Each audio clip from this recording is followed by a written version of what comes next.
Third part मेरे साथ साथ नोट करते जाओ, समझते भी जाओ, नोट भी करते जाना। -1.2 -3.2 -5.2 -7.2 डैश डैश डैश डैश। सो यहाँ पर आपको चेक करना है कि ये AP है या नहीं है। तो आप कॉमन डिफरेंस निकालना शुरू करोगे टर्म्स के बीच में।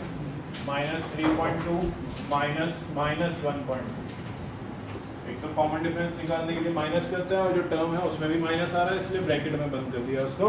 -3.2 minus minus plus plus 1.2 minus plus minus कितना आएगा माइनस करके -2.0 कितना रहेगा माइनस करके -2.0। बड़े वाला नंबर माइनस का है, इसका साइन भी माइनस का है। देखते हैं दूसरे केस में क्या आ रहा है। -5.2 माइनस माइनस 3.2 -5.2 प्लस 3.2 माइनस करेंगे -2.0 ही आ रहा है। थर्ड केस में देखते हैं -7.2 minus minus 5.2 minus minus plus minus करेंगे 2.0।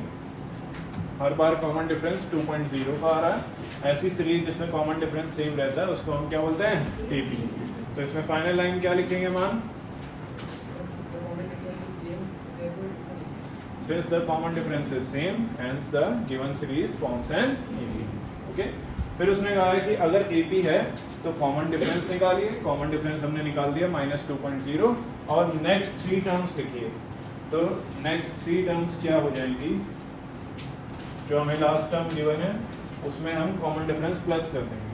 तो लास्ट टर्म में -7.2 गिवन है, इसमें 2.0 हम क्या कर देंगे प्लस। तो कितना हो जाएगा -2.0 प्लस करेंगे तो -7.2 और -2.0 को हम प्लस कर रहे हैं तो कितना आ रहा है -9.2। नेक्स्ट टर्म कितनी आएगी -11.2। नेक्स्ट टर्म कितनी आएगी -13.2। तो आगे वाली कितनी भी टर्म्स आप निकाल सकते हैं, सिंपली D को कॉमन डिफरेंस को प्लस प्लस प्लस करते जाइएगा, आगे वाली टर्म्स निकलती चली जाएंगी। ये किस किस को क्लियर हो रहा है, याद भी आ रहा है कैसे करे थे हम क्वेश्चंस। कॉमन डिफरेंस कैसे निकालते हैं, दो कॉन्जिक्यूटिव टर्म्स को माइनस करके, और हमने जितनी टर्म्स ली थी सबको कॉन्जिक्यूटिव टर्म्स को माइनस करके D निकाला, हर बार -2 आया, इसका मतलब ये क्या है AP। और फिर आगे वाली सीरीज हम आराम से बता सकते हैं D को प्लस प्लस प्लस करके। नेक्स्ट पार्ट फोर्थ पार्ट करें, ये डालें, हो गया सभी का note. Fourth part -10 -6 -2 2 dash dash -6 -10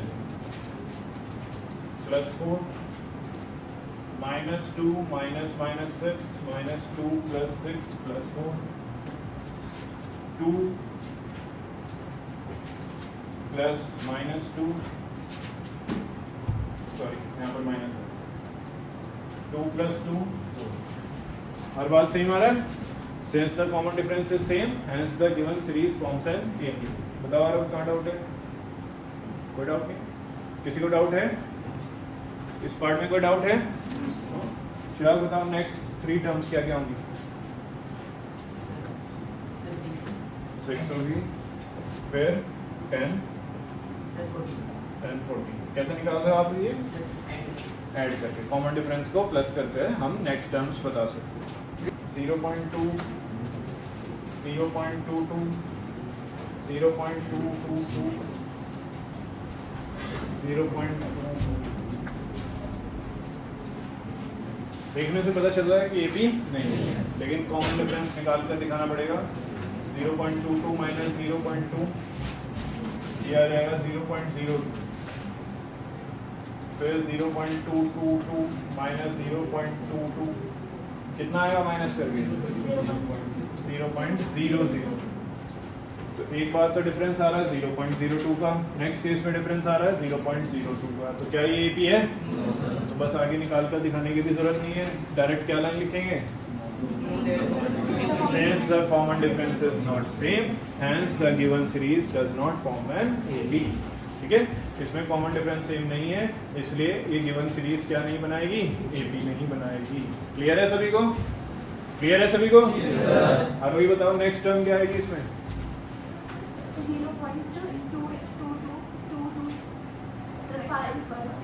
आपको पैटर्न मिल रहा है इसलिए आप बता पा रहे हो नेक्स्ट टर्म, अदरवाइज आप नहीं बता सकते हो क्योंकि ये AP नहीं है। कब बतानी है नेक्स्ट टर्म? जब AP हो, अदरवाइज आपको बताने की जरूरत नहीं है। ओके, नेक्स्ट पार्ट D निकालना है, इन दोनों को माइनस कर दो, -4 -0 -4 -8 -4 +4 दैट इज -4। दोबारा माइनस करके देख रहे हैं, अभी तक तो सेम ही आ रहा है। सॉरी ये क्या, हर बार कॉमन डिफरेंस मेरा -4 आ रहा है, आप लोगों का भी यही आ रहा है?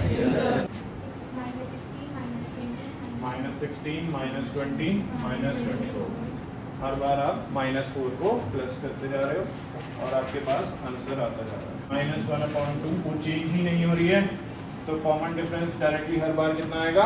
0। Since the common difference is same that is 0, hence the given series forms an AP। क्या इसमें हम नेक्स्ट टर्म्स बता सकते हैं? बताओ नेक्स्ट 3 टर्म्स। सेम ही आ जाएंगी, -1/2 -1/2 -1/2। अभी बिल्कुल बेसिक्स पढ़ रहे हैं, अभी तो हम सीरीज देख रहे हैं कि कौन सी AP होती है, कौन सी AP नहीं होती। जिसमें कॉमन डिफरेंस सेम आ जाए उसको हम AP बोल देते हैं, जिसमें सेम नहीं आता उसको हम AP नहीं बोलते। कॉमन डिफरेंस को रिप्रेजेंट करते हैं कौन से सिंबल से? Small D. जनरली हम कौन सा सिंबल यूज करते हैं? Small D. और पहली टर्म को किससे रिप्रेजेंट करते हैं? स्मॉल a से। First term is represented by small D. Next part minus करके देखें, 3 - 1 2, 9 - 3 6। आगे करने की जरूरत है? Since the common difference is not same, hence the given series do not form AP। देखने से ही पता चल रहा है क्या है ये? हर बार A का गैप आ रहा है, लेकिन निकाल कर भी दिखाएंगे। 2A - A, इसको 1A मान लेते हैं, 2 - 1 1 होता है और 1 को लिखने की जरूरत नहीं। 3A - 2A 1A that is A, 4A - 3A 1A that is A। Her bar common difference A आ रहा है, since the common difference is same, hence the given series forms an 5A 6A 7। हम common difference को plus plus plus करें ना, plus plus नहीं हो रहा है, मल्टीप्लाई मल्टीप्लाई हो रहा है। अगर ध्यान से देखो तो पहले A की पावर 1 थी, फिर A की पावर 2, फिर A की पावर 3, फिर A की पावर 4। तो ये AP तो है नहीं, ये तो हमें साफ साफ दिख रहा है कि AP नहीं है, क्योंकि इसमें एक्सपोनेंशियली आपका जो वो है नंबर वो बढ़ रहा है ना। तो ये वाली जिसमें एक्सपोनेंशियली बढ़ता है ना, उसको हम ज्योमेट्रिक प्रोग्रेशन बोलते हैं, GP बोलते हैं। वो आप खैर 11-12 में पढ़ोगे, फिलहाल आपको टेंशन लेने की ज़रूरत नहीं है, वैसे एक नाम बता दिया। ये AP क्यों नहीं है?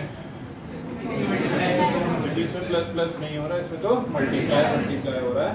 तो इसमें कॉमन डिफरेंस अगर हम निकालने की कोशिश भी करें तो ज़्यादा से ज़्यादा हम A कॉमन ले सकते हैं, तो अंदर क्या बचेगा? A। या जैसे इन दोनों का डिफरेंस निकालने की कोशिश करें तो इन दोनों में क्या कॉमन आ रहा है? A²। अंदर क्या बचेगा? इतना पार्ट तो सेम है, लेकिन ये वाला पार्ट सेम नहीं है, तो since the common difference is not same, hence the given series does not form an AP। कर लो नोट जल्दी से। 230 मार्केट मोस्ट इम्पोर्टेंट पार्ट, ये ज़्यादातर पूछा जाता है। बताओ देखकर क्या लग रहा है? AP है? देखकर पता लग रहा है? कितने बच्चे कह रहे हैं AP है? बताओ रीजन विद रीजन। एक ही हाथ बचा, दो बताओ। वरना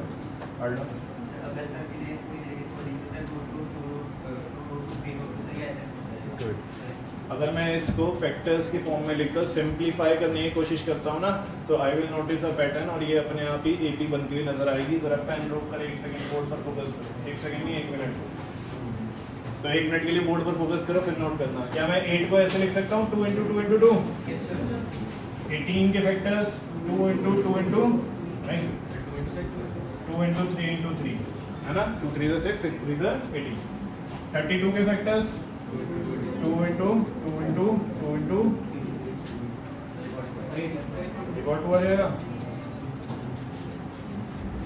सही लिख दिया मैंने आपके हिसाब से? जरा चेक करते हैं। ये √2 तो एज इट इज, यहाँ पर बोर्ड पर फोकस करना सभी बच्चे।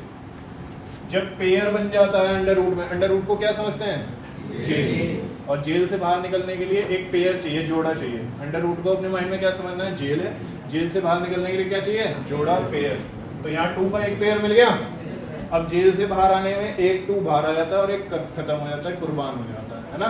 तो इस पेयर में से एक 2 बाहर आ गया और एक बलि चढ़ गई इसकी। तो अंडर रूट में कौन बचता है? जिसका पेयर नहीं था। किसका पेयर नहीं था? 2। तो 2 अंडर रूट 2। बताओ ये किसको पेयर? ऐसे ही दोबारा लेंगे। यहाँ किसका पेयर बन रहा है? 3 का पेयर बन गया, जोड़ा बन गया। एक 3 बाहर आ जाएगा, एक खत्म हो जाएगा। अंडर रूट में कौन बचेगा? जिसका पेयर नहीं। यहाँ 2 के 2 पेयर बन गए। तो एक 2 इस पेयर से बाहर आएगा, एक 2 इस पेयर से बाहर आएगा। अंडर रूट में वो बचेगा जिसके ऊपर जिसका कोई पेयर नहीं। 2 2 जा 4। तो इसको 4 रूट 2 लिख सकते हैं। ये 3 रूट 2 है, ये 2 रूट 2 है और ये इसको 1 रूट 2 लिख दूं? कुछ नहीं होता तो खुद से क्या लगा देते हैं। अब देखो एपी लग रही है यानी आ रहा है एपी वाला फील। तो खाली फील से काम नहीं चलेगा, वो पूरा सॉल्व भी करके दिखाना पड़ेगा। तो 2 रूट 2 माइनस 1 रूट 2, इन दोनों को माइनस करेंगे, रूट 2 आ जाएगा। 3 root 2 minus 2 root 2, 3 minus 2 1, 1 root 2, 1 को लिखने की जरूरत। इन दोनों को माइनस करेंगे तब भी कितना आएगा? Since the common difference is same, hence the given series forms an AP. But ये पूरा सॉल्व करके दिखाना पड़ेगा, जल्दी से नोट कर लो इसको। तो अभी हमने सीखा इनके फैक्टर्स करके हम सिंप्लीफाई करके देख सकते हैं कि AP बन रही है नहीं, तो इनके भी फैक्टर्स करने की कोशिश करते हैं। रूट 6 को ज़्यादा से ज़्यादा 2 इंटू 3 लिख सकता हूँ, रूट 9 को 3 इंटू 3, रूट 12 को 2 इंटू 2 इंटू 3। सिंप्लीफाई करता हूँ। इसका भी पेयर नहीं है, इसका भी पेयर नहीं है, किसी का भी पेयर नहीं आ रहा, तो ये एज इट इज रूट 6 ही लिख देते हैं, इसको कोई फायदा नहीं है लिखने का। रूट 3 पेयर बन गया ना 3 और 3 का, तो बाहर आ जाएगा 3। वैसे भी हमें डायरेक्ट पता है रूट 9 का स्क्वायर क्या होता है, रूट 9 क्या होता है 3। यहाँ किसका पेयर आ रहा है 2 इंटू 2, तो 2 बाहर आ जाएगा, 3 अंदर बच जाएगा। बताओ कोई सिमेट्री बन रही है? कोई पैटर्न बन रहा है? यहाँ पर आ रहा है रूट 6 माइनस रूट 3, जिसे आप ऑलरेडी सॉल्व नहीं कर सकते हो, तो यही बचेगा। यहाँ आ रहा है 3 माइनस रूट 6, इसे भी आप सॉल्व नहीं कर सकते, यही बचेगा। यहाँ आ रहा है 2 रूट 3 माइनस 3, इसे भी आप सॉल्व नहीं कर सकते। क्या डिफरेंस सेम आ रहा है? इसमें कुछ और है, इसमें कुछ और है, इसमें कुछ और है। Since the common difference is not same, hence the given series do not form an AP. तो एपी नहीं होगी, प्लस प्लस प्लस नहीं हो रहा है, सीधा स्क्वायर स्क्वायर स्क्वायर होगा। सॉल्व करके भी देख लेते हैं। 1 का स्क्वायर 1, 3 का 9, 5 का 25, 7 का 49। माइनस करके देखेंगे तो यहाँ पर 8 आ रहा है, यहाँ पर 25 माइनस 9 कितना होता है 49 minus 25। Since the common difference is not same, hence the given series does not form an AP. Exercise 5.2 के लिए कुछ basic concepts सीखने हैं। बताओ, it is an AP or not? Yes, sir. AP है ये? Yes, sir. कितना कितना डिफरेंस आ रहा है? हर एक टर्म्स में? Yes, sir. तो ये क्या कहलाएगी? एक AP. इसकी first term A1, second term A2, third term A3, fourth term A4, fifth term A5। सिर्फ फर्स्ट टर्म को हम सिंपल क्या लिख सकते हैं? और जो कॉमन डिफरेंस है उसको किससे निकालते हैं, कैसे रिप्रेजेंट करते हैं? Small D. कॉमन डिफरेंस को कैसे रिप्रेजेंट करते हैं? Small D. यहाँ तक तो हमें सबको पता है, ठीक। अब ध्यान से समझना जो मैं समझाने की कोशिश कर रहा हूँ। पेन रख लीजिएगा, put your pens down and focus on learning. सारा फोकस यहीं होना चाहिए। हाथ में पेन रहता है तो ऐसे ऐसे घुमाते रहते हैं, फोकस हट जाता है। इधर ध्यान रखना सर बच्चे। आपको A2 निकालना है। क्या निकालना है? एक पैटर्न ढूंढने की कोशिश कर रहे हैं, पहले मैं बता रहा हूँ, फिर उसको और बेहतर समझने की कोशिश कर रहे हैं। A2 को मैं ऐसे लिख सकता हूँ A प्लस 1D। क्या लिख रहा हूँ A2 को? A plus 1D। A कितना है? 6 प्लस 1 इंटू D कितना है इस केस में? 4 का बताया ना आपने, तो D कितना बच्चों? 4। तो 6 plus 1 into 4 is 4, 6 plus 4 is 10। देखो आपके पास ये आ गया क्या? A2 10 ही चाहिए था आपको, और सॉल्व करके भी क्या है? दोबारा देखो, A3 को लिख रहा हूँ A प्लस 2D, एक पैटर्न के हिसाब से लिख रहा हूँ, धीरे धीरे और बेहतर समझ आएगा। A3 को क्या लिखा? A plus 2D। अभी A क्या है? फर्स्ट टर्म, फर्स्ट टर्म तो हमें पता है कितनी है, प्लस 2 इंटू डी कितना है, 4। सॉल्व करेंगे, 2 4 जा 8, 8 प्लस 6 14। तो मेरी थर्ड टर्म 14 आनी चाहिए। चेक करो कितनी आ रही है, 14। इसका मतलब ये पैटर्न जो है, ये जो मैं लिख रहा हूँ, ये कहीं ना कहीं वैलिड है। ऐसे ही अगर मुझे A4 लिखना हो तो बताओ बच्चों क्या लिखूं? A plus 3D। That means मुझे जो भी टर्म निकालनी है उससे एक कम कर रहा हूं मैं हर बार, है ना। पैटर्न ढूंढ पा रहे हो जो मैंने अभी आपको सिखाया? उसमें मैंने क्या किया, A2 निकालना था तो यहाँ 1 कर दिया, A3 निकालना था तो यहाँ 2 कर दिया, A4 निकालना है तो यहाँ क्या कर रहा हूँ, 3। हर बार मैं 1 कम कर देता हूँ। कितना कम कर रहे हैं? सिर्फ 1। तो A प्लस 3D हो गया। A कितना है? A मतलब फर्स्ट टर्म कितनी है, 6। D कितना है, 4। D कितना है, 4। तो 3 4 जा 12, 12 प्लस 6 चेक करो, 18 आ रही है। समझ आ रहा है? अब एक साथ बोलना, A5 A प्लस 4D। तो पैटर्न ढूंढो, पैटर्न में क्या है, हर बार A सब में क्या आ रहा है, कॉमन। फिर प्लस प्लस प्लस प्लस, ठीक है।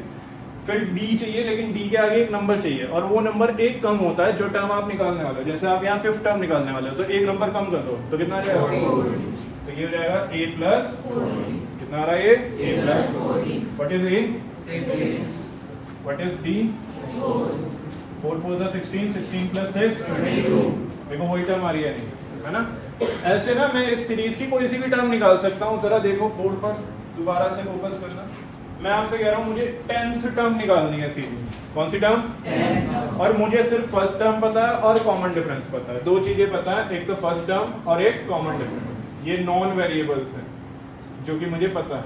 नॉन मतलब जो कि मुझे पता है। तो A और D अगर आपको पता है ना, तो इस AP की कोई सी भी टर्म निकाल सकते हो। जैसे उसने कह दिया 10th टर्म निकालो। कौन सी टर्म, 10th टर्म। तो 10th टर्म A10 को क्या लिखूंगा, A प्लस 90। बस वो पैटर्न याद रखना, A प्लस एक कम कर देना उसे। तो जैसे 10th टर्म है तो A प्लस 90। ये किस को क्लियर हो रहा है?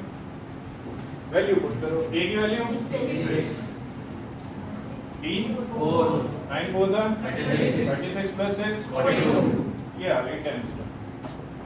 तो 10th नंबर पर जो नंबर आएगा, 10th टर्म पर जो आएगा नंबर, वो कितना आना चाहिए, 42। चलो चेक करें, देखें। ये 5th टर्म थी, 22 प्लस 4 करो, 26 प्लस 4 फिर 34 ये A6, ये A7, ये A8, ये A9 और ये A10 आ गई वही। तो ऐसे हमें 1 बाय 1 करके देखने की जरूरत नहीं है। अगर हमें ये पैटर्न पता है तो हम डायरेक्ट कोई सी भी टर्म निकाल सकते हैं।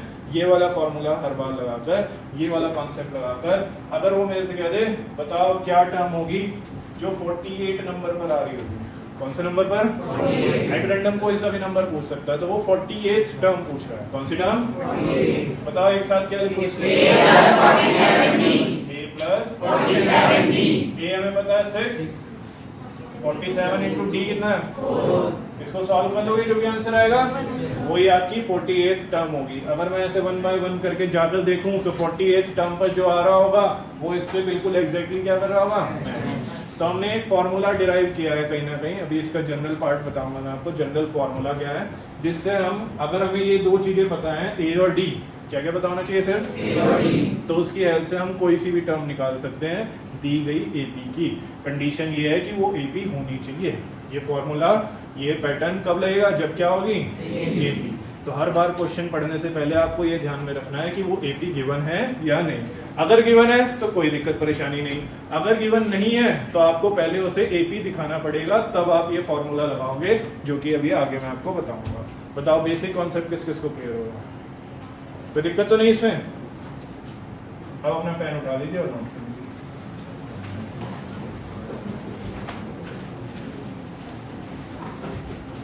Everything as it is note कर लीजिए। कोई भी डाउट है तो रेज हैंड करके पूछ लीजिए। तो सेकंड टर्म निकालनी है A2, तो आप क्या लिखोगे, A प्लस 90।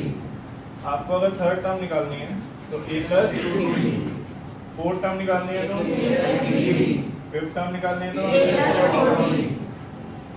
100th टर्म निकालनी है तो ये किस किस को समझ आ रहा है? ऐसे में कोई सी भी टर्म निकाल सकता हूँ तो हम उस कोई सी भी टर्म को बोल देते हैं nth टर्म। क्या बोल देते हैं? जैसे ये सेकंड टर्म थी, ये थर्ड टर्म है, ये फोर्थ टर्म है, ये फिफ्थ टर्म है, ये 100th टर्म है यानी कि 100 वाली प्लेस पर जो आने वाली टर्म है, और ये कहीं भी आने वाली टर्म है तो इसको हम क्या बोल देते हैं? nth term. क्या बोल देते हैं? तो हर बार हम इसी पैटर्न पर चल रहे हैं तो इसमें भी इसी पैटर्न को रखेंगे। पहले क्या लिखना है सब में? तो यहाँ पर भी क्या आएगा? फिर क्या आ रहा है? तो यहाँ पर भी क्या आएगा? फिर क्या करते थे? एक माइनस कर देते थे। एक नंबर क्या करते थे? यहाँ कितने हैं? तो n माइनस 1 कितना हो जाएगा? कितना हो जाएगा? n है नंबर ऑफ टर्म्स। n क्या है? जैसे यहाँ नंबर ऑफ टर्म्स कितनी थी? यहाँ नंबर ऑफ टर्म्स यहाँ तो वहाँ आप हर बार माइनस माइनस वन कर रहे थे ना, तो ऐसे ही इस केस में भी आपने क्या कर दिया? माइनस। तो n माइनस 1 आ गया और बाद में क्या लिख रहे हो आप? d। तो यहाँ पर भी क्या लिख दोगे? तो आपके पास एक जनरल फॉर्मूला बन गया कोई भी टर्म निकालने का, और उस कोई भी टर्म को हम क्या बोल रहे हैं? nth term. कितनी भी टर्म हो सकती है ना, तो कोई सी भी टर्म अगर आपको निकालने को कह दे, 48th टर्म कह दे, 97th टर्म कह दे, 1001th टर्म कह दे, कोई सी भी टर्म कह सकता है, तो वो कोई सी भी टर्म को हम किससे रिप्रेजेंट कर रहे हैं? an से। उस कोई सी भी टर्म को हम किससे रिप्रेजेंट कर रहे हैं? वो कोई सी भी टर्म कोई सी भी हो सकती है, 10th टर्म भी हो सकती है, 25th टर्म भी हो सकती है, 100th टर्म भी हो सकती है, कोई सी भी हो सकती है। तो उस कोई सी भी टर्म को हम किससे रिप्रेजेंट कर दिया हमने? इसका फॉर्मूला क्या बना? a plus n minus. जो पैटर्न हम फॉलो कर रहे हैं उसमें a तो आ ही रहा है सब में, तो a लिख दिया, प्लस आ रहा है सब में तो प्लस लिख दिया, d के आगे जो लिखना है उसमें एक माइनस करते हैं, तो यहाँ n था तो यहाँ क्या कर दिया? n minus 1। तो ये आपके पास जनरल फार्मूला आ गया जिसके ऊपर आपकी पूरी एक्सरसाइज 5.2 बेस्ड है। अगर समझ आ गया तो नोट कर लो, कोई डाउट है तो पूछ लो रिवीजन पे।